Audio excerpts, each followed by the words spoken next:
നടന്നത് 3-ാം തീയതിയാണ്. അതിന് മുൻപ് 2-3 ദിവസം മുൻപേ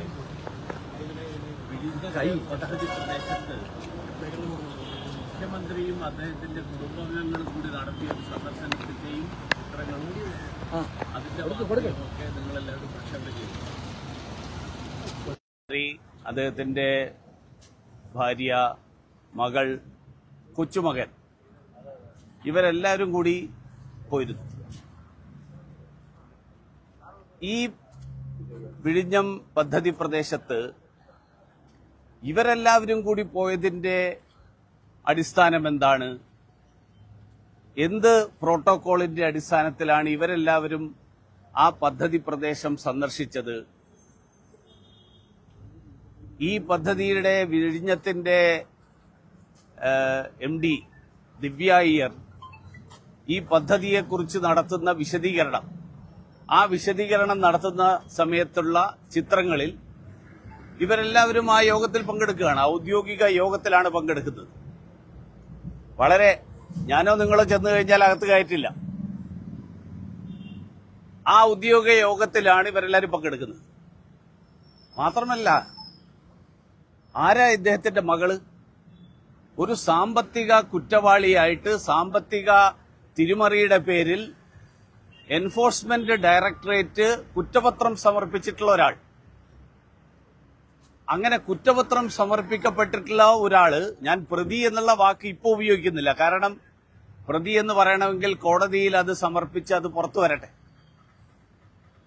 കുറ്റപത്രത്തിൽ പരാമർശിക്കപ്പെട്ടിട്ടുള്ള പ്രതിയായിട്ട് കണക്കാക്കപ്പെടുന്ന ഒരാൾ അതീവ സുരക്ഷാ മേഖല എന്ന് കരുതപ്പെടുന്ന ഒരു പദ്ധതി പ്രദേശത്ത് സന്ദർശനം നടത്തുകയും ആ പദ്ധതിയുടെ വിശദീകരണത്തിന് വേണ്ടിയിട്ടുള്ള ഔദ്യോഗിക യോഗത്തിൽ പങ്കെടുക്കുകയും ചെയ്ത വാർത്ത നമ്മൾ കണ്ടു. അതിനെക്കുറിച്ച് മുഹമ്മദ് റിയാസിനോ അല്ലെങ്കിൽ കേരളത്തിലെ സർക്കാരിനോ ഒക്കെ എന്താണ് പറയാനുള്ളത് എന്നുള്ളത് ദയവ് ചെയ്ത് മാധ്യമപ്രവർത്തകർ ഒന്ന് അന്വേഷിച്ച് പറഞ്ഞു തന്നു കഴിഞ്ഞാൽ അതിനുശേഷം രാജീവ് ചന്ദ്രശേഖരന്റെ പങ്കാളിത്തത്തെക്കുറിച്ചും അദ്ദേഹം പങ്കെടുത്തതിനെക്കുറിച്ചുമുള്ള വിശദീകരണം BJP തരാം. കാരണം ആദ്യം നടന്നതിനെക്കുറിച്ച് ആദ്യം വിശദീകരണം വരട്ടെ. രാജീവ് ചന്ദ്രശേഖർ പങ്കെടുത്ത 3-ാം തീയതിയാണ്. അതിന് മുൻപ് നടന്ന ഒരു കാര്യമുണ്ട്. ആ കാര്യത്തെക്കുറിച്ചിട്ടുള്ള വിശദീകരണം ഒന്ന് വരട്ടെ. മുഖ്യമന്ത്രി പറഞ്ഞത് അതെന്റെ മകളായതുകൊണ്ടാണെന്നാണ്. എന്ന് പറഞ്ഞാൽ എന്താ? പിണറായി വിജയന് കേരളത്തിലെ സ്വത്ത് മുഴുവൻ തീർച്ചയായിട്ടു കൊടുത്തിരിക്കുകയാണോ? വിഴിഞ്ഞം പദ്ധതി മുഴുവൻ പിണറായി വിജയന്റെ കുടുംബത്തിന്റെയാണോ? പിണറായി വിജയന്റെ കുടുംബത്തിന്റേതാണെങ്കിൽ എനിക്കിഷ്ടമുള്ള എന്റെ മകളെയും എന്റെ പണിക്കാരനെയും എന്റെ കൊച്ചുമകനെയും ഒക്കെ എനിക്ക് കൂടെ കൊണ്ടുപോകാം. ഇത് ജനങ്ങളുടേതാണ് പദ്ധതി. ഈ ജനങ്ങളുടെ പദ്ധതി നടക്കുന്ന ഒരു പ്രദേശത്ത് എനിക്ക് എന്റെ മകളെയും എന്റെ കൊച്ചുമകനെയും ഭാര്യയെയും കൊണ്ടുപോയതും ഔദ്യോഗിക യോഗത്തിൽ പങ്കെടുപ്പിച്ചതും എന്തിന്റെ അടിസ്ഥാനത്തിലാണ് എന്ന് കേരളത്തിലെ ജനങ്ങൾ അറിയാൻ ആഗ്രഹിക്കുന്നു. ഇതിനുള്ള മറുപടി.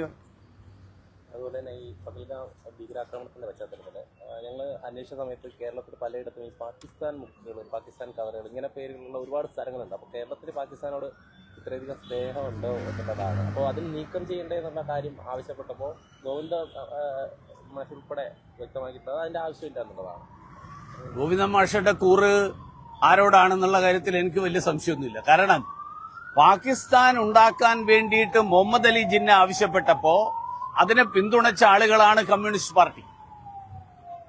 ഇന്ത്യ വിഭജിക്കണം, ദ്വിരാഷ്ട്രവാദം, അതിന് പിന്തുണച്ച ആളുകളാണ്. അതേ വികാരം അവരിപ്പോഴും പ്രകടിപ്പിക്കുന്നു എന്ന് മാത്രമേ ഞാൻ അതിൽ കാണുന്നു. ഇങ്ങനെയുള്ള സ്ഥലങ്ങൾ ഇപ്പോഴും നിലനിൽക്കുന്നുണ്ട് കേരളത്തിൽ. അല്ല, അത് ജനങ്ങൾ സമയമാകുമ്പോൾ മാറ്റും, സംശയമൊന്നും വേണ്ട.